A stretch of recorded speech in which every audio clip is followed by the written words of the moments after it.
Dans la peau d'un chercheur, un podcast de l'Université de Picardie Jules Verne. Aujourd'hui, nous accueillons Marine Join, doctorante en psychologie. Bonjour Marine, merci d'être parmi nous. Bonjour. Nous t'accueillons aujourd'hui donc pour ce 4e épisode de notre podcast Dans la peau d'un chercheur. Et pour commencer, je vais te laisser te présenter à nos auditeurs. Nadila, merci beaucoup de faire ce projet, je trouve ça super. Donc je m'appelle Marine, je suis doctorante en 2e année de psychologie et je suis également orthophoniste de formation. Et je travaille actuellement sur l'utilisation de l'improvisation théâtrale comme outil pédagogique à l'université. Voilà. D'accord. Orthophonie, psychologie, pourquoi ce mélange des parcours finalement ? C'est vrai qu'à chaque fois que je parle de mon profil d'avant, de mes études, tout le monde est en mode « Ah, mais alors tu as des patients ?» Non, je n'ai pas de patients. En fait, ce qui s'est passé, c'est que pendant mes études, je me suis rendu compte que j'avais besoin d'apprendre en faisant, en fait. Et c'est pour ça que je me suis commencé à me questionner sur vers quoi j'allais m'orienter, etc. Et j'ai découvert l'improvisation théâtrale dans le cadre de mes études, parce qu'il y avait des cours d'improvisation théâtrale en orthophonie. Donc, je me suis dit, waouh, c'est super intéressant. Et donc, c'est là que je me suis dit, mais en fait, c'est ça qui me plaît et j'ai envie de faire de la recherche dessus. Et donc, voilà, je me retrouve là-dedans à faire de la pédagogie, de la psychologie avec un peu mon regard d'orthophoniste en même temps. Donc, c'est super chouette. D'accord, ok, parfait. Donc, on va s'intéresser à ta thèse, bien évidemment. Donc, c'est vraiment autour de l'improvisation, comme tu l'as dit. Est-ce que tu peux développer un peu ce point ? Oui, alors, je parle depuis tout à l'heure d'improvisation théâtrale parce que ça parle plus aux gens. Moi, exactement, je fais de l'improvisation appliquée, c'est-à-dire que je reprends les exercices de l'improvisation théâtrale, qui est le monde artistique, pour les appliquer, du coup, au monde universitaire. Donc, l'objectif, c'est pas de créer des comédiens, mais c'est plutôt d'aider les étudiants à développer leurs compétences professionnelles, comme la communication, leur gestion du stress, leur capacité d'adaptation, etc. Donc en fait, je crée des exercices, des programmes, et en reprenant les outils du théâtre pour faire des cours vivants, basés vraiment sur la mobilisation du corps et du cerveau, dans un espace sécurisé comme le propose l'impro en fait. D'accord. Donc, comment s'organisent tes journées finalement ? Est-ce que tu alternes entre pratique, recherche ? Voilà, comment tu arrives à t'organiser jour après jour ? Alors, moi, je ne vis pas sur Amiens, donc je viens 3 jours par semaine à Amiens, au campus du coup au sud. Je travaille au laboratoire de psychologie CRPCPO. C'est pas du tout comme un laboratoire de sciences où on a des éprouvettes, etc. Là, on est vraiment avec des ordinateurs et on travaille sur ordinateur parce qu'il y a beaucoup de recherches, on va dire, au niveau de la littérature et après la création du programme. Donc moi, je travaille beaucoup sur ordi. Donc ça me prend, c'est quasiment tout le temps mon travail. Après, je suis 2 fois par semaine en télétravail et des fois, j'ai des interventions. Là, actuellement, j'interviens à l'IUT de Laon en technique de commercialisation pour travailler tout ce qui est la posture de négociateur chez les étudiants. Donc voilà, ça alterne entre travail en labo, travail sur le terrain et puis de temps en temps bouger pour donner aussi des cours parce que je donne des cours à l'UPJV. D'accord. Oui, c'est très chargé. Ça fait un bel emploi du temps, en Ouais. effet. Et de ce fait, quand tu auras fini ta thèse, dans combien de temps à peu près ? Donc là, je suis en 2e année. L'objectif, ça serait de finir en août 2026, d'avoir fini le manuscrit et de soutenir, c'est ça, fin d'année 2026. Ça serait top. Okay. Sauf que sciences humaines et sociales, c'est beaucoup de travail. Donc souvent, on est plutôt sur 4 ans. Donc peut-être que ça sera 2027, je ne sais pas encore. D'accord. Voilà. Et après ? Pas du tout d'orthophonie. En fait, je me suis rendu compte avec mon parcours que c'était la formation qui me plaît, vraiment, l'accompagnement. On retrouve un peu le côté ortho dans le fait d'accompagner des étudiants comme on accompagne des patients. Et du coup, là, je suis en train de créer ma boîte de formation parce que je suis formatrice en improvisation appliquée, je me suis formée. Et donc, du coup, l'objectif, ça va être après donner des formations auprès de collectivités, d'entreprises, de lycées pour le grand oral, même à l'université. Donc voilà, mais c'est continuer là-dedans. Ok, super. Et comment on se forme en improvisation alors ? Il existe du coup un organisme de formation qui s'appelle Improactif. Et moi, j'ai payé une semaine de formation et je suis allée pendant une semaine me former avec eux, etc., pour donner toutes les clés pour être formatrice en improvisation appliquée, du coup. D'accord, très bien. Et est-ce que tu as d'autres missions à côté de tout ce dont tu nous as déjà parlé, ou tu t'essayes vraiment de te focaliser sur ta thèse? Je suis plutôt un couteau suisse. Je pense que tu as compris en voyant le côté où je mobilise plusieurs choses. Je fais aussi des missions de conseil en collaboration avec l'Université de Lille. Donc, c'est un cabinet de conseil des doctorants des Hauts-de-France. Donc, Amiens vient d'arriver parce que du coup, je suis arrivée dans ce conseil, dans ce cabinet l'année dernière. Et donc, en fait, on accompagne des doctorants qui vont faire des missions auprès d'entreprises sur des sujets hyper variés.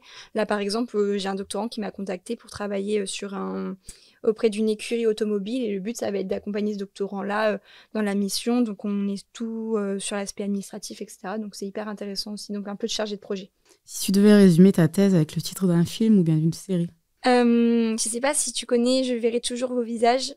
C'est un film sur la justice restaurative. Oui. Et en fait, le principe qu'elle décrit avec du coup les échanges, etc., c'est exactement ce qu'on retrouve dans ma thèse. En tout cas, dans les cours que je donne, il y a cette bulle hyper bienveillante et sociale et où les gens sont à l'écoute.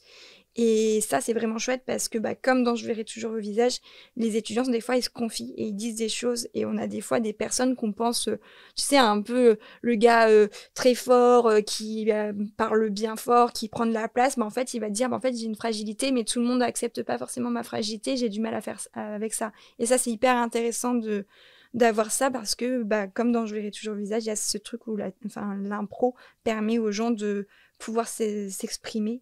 Et donc ça, c'est chouette. Donc voilà, c'est le film. Et c'est un très très beau film que je recommande énormément. Donc voilà. On va revenir du coup un petit peu en arrière sur ton parcours en tant qu'étudiante. Donc tu as fait tes études à l'UPJV. Oui. Est-ce que du coup tu peux nous raconter un petit peu, donc voilà, tu t'es dirigée vers un parcours d'orthophonie, ça on le sait, mais voilà, pourquoi tu as choisi ça, comment ça s'est passé et quels sont tes meilleurs souvenirs en tant qu'étudiante à l'UPJV? J'ai eu un parcours hyper varié parce que j'ai fait beaucoup d'associatifs. J'étais dans le BDE du coup des étudiants en orthophonie de Amiens et du coup j'ai vécu plein de choses hyper intéressantes. Vraiment j'ai eu une vie associative super. Après, au niveau de mes études, j'ai beaucoup aimé le fait d'avoir plusieurs profils d'intervenants différents. L'avantage, c'est qu'on était dans le centre. Bon, là, on a bougé. Maintenant, les orthophonistes sont au niveau du campus. J'étais un petit peu au niveau des études. On n'était que 30, donc ça permettait d'avoir un côté où on se connaissait, etc. Après, ça reste quand même des études qui demandent beaucoup d'énergie. Et de rigueur. Donc voilà, ça m'a permis de m'ouvrir à plein de choses et je pense que vraiment ce que je retiens moi de mes années UPJV, c'est le côté associatif. En fait, il y a plein de choses à faire. Il y a la fédération, la FEP, où il y a des choses avec l'Agorae. Donc il y a quand même une vie étudiante hyper intéressante à l'UPJV et ça c'est cool. Donc, voilà, c'est ce que je retiendrai le plus, je pense. Donc, quelles étaient tes missions justement dans ce milieu-là, associatif? Alors, j'ai d'abord été en prévention santé, etc. Donc, on faisait des petits événements pour sensibiliser les étudiants. Par exemple, on avait fait une soirée où ils avaient des casques. Et dans les casques, en fait, chacun avait sa propre musique. Ça se passait au Crous à côté du pôle cathédrale. Et nous, on avait fait du coup de la sensibilisation sur les risques auditifs, le fait d'écouter beaucoup de musique, le fait d'avoir un volume sonore trop fort. Qu'est-ce qu'on a fait d'autre? Parce que là, c'était en 2018, donc ça remonte. On a fait plein de petites actions comme ça. On avait fait aussi il y avait du micro-trottoir où on allait interroger les gens sur qu'est-ce que c'était l'orthophonie et tout. Donc là, c'était vraiment côté ortho. Et après, au niveau côté événementiel, c'était plutôt l'organisation d'un week-end avec plein d'étudiants de toute la France, donc là c'est étudiants en orthophonie à Amiens, donc avec des formations, des conférences, etc. Donc c'était vraiment beaucoup d'événementiel. Et ouais, l'UPJV nous avait gentiment ouvert les portes le samedi et le dimanche matin. Donc on avait été chanceux, donc c'était avant Covid. Juste avant, vraiment, c'était 1 mois avant le Covid, on a eu beaucoup de chance. Donc voilà. Donc tu es partie 3 mois au Québec pendant ton parcours. Qu'est-ce que ça a changé finalement pour toi ce séjour là-bas ? Beaucoup de choses. Beaucoup de choses. Humainement parlant, ça m'a aussi permis de m'ouvrir encore plus aux gens parce que là-bas, ils sont foncièrement gentils. Alors déjà, dans le Nord, on est gentils, mais là-bas, c'est encore plus. Les gens, ils sont... Donc, ça m'a permis de m'ouvrir. Et au niveau universitaire, ça m'a apporté encore plus de rigueur parce que ma directrice de stage, elle a été vraiment à m'accompagner étape par étape et à me donner une bonne méthodologie. Et je m'en sers pour ma thèse. Et donc ça, c'est vraiment super. Donc c'est hyper important de voir aussi ce qui se passe pas qu'en France et dans d'autres pays. Parce que la recherche n'est pas forcément la même et on peut réutiliser des clés. Donc ça, c'est cool. C'était à quel moment ? C'était au tout début de ta thèse, c'est ça ? Non, j'étais en 4e année, donc en 2022. Été 2022. D'accord. Donc tu le disais tout à l'heure, tu as beaucoup de missions au quotidien. Et est-ce que de ce fait, tes loisirs, tes hobbies se collent un petit peu avec les sujets sur lesquels tu travailles finalement ? Là, j'ai repris le théâtre, parce qu'il n'y a pas d'improvisation théâtrale là où je vis, parce que c'est important aussi de continuer à pratiquer pour du coup pouvoir expérimenter et mieux expliquer aussi aux apprenants. Sinon, je fais du sport, c'est vraiment important pour moi, et de la musique aussi pour un peu décompresser. Donc voilà, et puis l'été, j'aime bien aller faire du trek, donc me reconnecter avec la nature et décompresser, parce que je suis beaucoup sur ordinateur. Et les transports, je prends le train pour venir sur Amiens, donc ça prend aussi du temps. Donc voilà, ça permet ces moments aussi de zénitude et de reconnexion avec l'essentiel, c'est important, quoi. Est-ce que ta thèse est un sujet que tu abordes facilement avec tes proches ? Oh oui. Oh ouais, facilement, ils me suivent à fond, ils sont hyper intéressés, parce que ça parle en fait quand on dit... là, si on prend le côté, ce que dans ma population, en fait, j'ai 3 populations dans ma thèse. J'ai les managers, les étudiants en technique de commercialisation et les orthophonistes. Et du coup, quand je dis, quand tu vas avoir un soignant, tu as envie d'avoir un soignant qui te comprenne et qui t'écoute, etc., ça parle tout de suite aux gens. Donc, quand je pose un peu ce principe de base, après, je leur parle de ce que je fais. Ils sont là en mode « Ah ouais, ah oui, c'est vrai qu'ils devraient apprendre à mieux communiquer les soignants parce que des fois, à l'hôpital, ils nous prennent vraiment pour des moins que rien, etc. » Enfin, c'est quelque chose que les gens, ils ressentent. Et donc, ça parle tout de suite. Donc, j'ai de la chance. C'est un sujet de thèse qui est facile à expliquer et qui embarque les gens. Donc, ça, c'est cool. D'accord. Oui, parce qu'on a parfois des retours de doctorants qui se sentent un peu isolés, un peu seuls dans leur travail de thèse, et toi finalement tu n'as pas ce ressenti-là, donc c'est bien.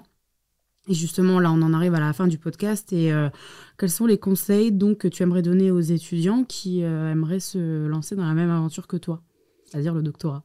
Moi je dirais de foncer, parce que en étant orthophoniste, moi j'avais voulu très très tôt faire de la recherche et on m'avait dit on ne peut pas en tant qu'étudiant ortho faire une thèse après, il faut refaire un master parce qu'on a un grade master mais pas un master, et du coup les écoles doctorales des fois elles acceptent pas.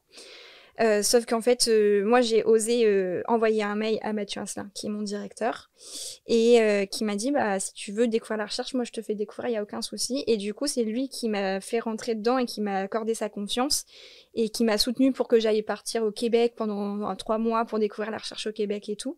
Et donc, c'est pour ça, oser, parce que même si on vous dit, non, votre profil, ça, vous y arriverez peut-être pas, ou c'est pas adapté avec ce que attendent les écoles doctorales, au final, si vous faites des expériences, si vous allez voir des gens, si vous osez faire du réseau et que vous restez pas dans en fait c'est pas fait pour moi la recherche. Donc voilà, c'est vraiment le conseil, c'est oser et y aller, quoi. Ok Marine, très bien. Eh bien, merci beaucoup pour ton témoignage. Merci à vous. Et merci à vous, chers auditeurs, de nous avoir suivis. On se donne rendez-vous dans quelques temps pour un nouvel épisode, et n'hésitez pas à nous dire en commentaire les sujets que vous aimeriez aborder lors de nos prochains podcasts. À bientôt.